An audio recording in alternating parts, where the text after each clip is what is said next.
Yang ini adalah permadani tradisional khas Yordania. Seluruhnya dibuat dari bulu binatang dan tanpa pewarna buatan.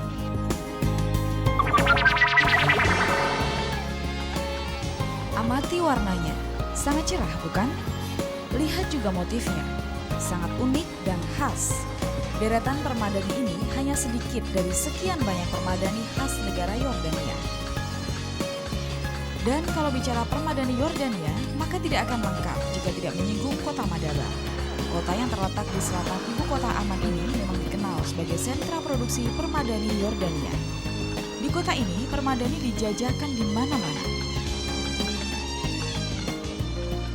Di toko milik lelaki bernama A'la ini misalnya, hampir seluruh sudut toko yang berdiri sejak tahun 1981 dipenuhi dengan permadani beraneka warna dan corak.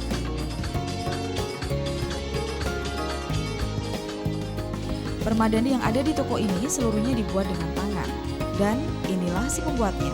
Ya, Mohsen memang andalan A'la untuk soal permadani.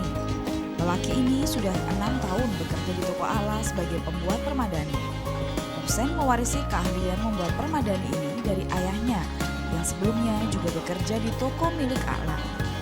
Membuat karpet adalah keahlian turun-temurun Bani Hamadi, yaitu suku tempat Mohsen dan ayahnya berasal. Dan beginilah Mohsen ketika beraksi.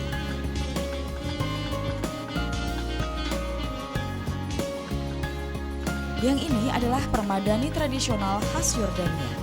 Seluruhnya dibuat dari bulu binatang dan tanpa pewarna buatan. Warna putihnya diambil dari bulu domba, yang coklat tua dari bulu kambing, sedangkan yang coklat muda dari bulu unta. Permadani yang begini harganya cukup mahal. Jadi tidak heran kalau ada permadani dari bahan rayon yang disebut-sebut dari bulu binatang. Ternyata selain karpet, Yordania khususnya kota Madaba juga punya kerajinan khas lainnya, yaitu mozaik. Madaba sendiri memang disebut kota mozaik karena banyaknya mozaik peninggalan zaman dahulu yang ditemukan di kota ini. Karena itulah membuat mozaik menjadi keterampilan khusus penduduk kota ini.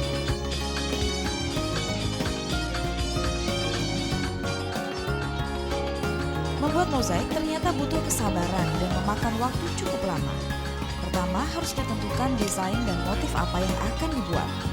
Apakah didesain untuk piring, pot, guci, meja, atau barang lainnya.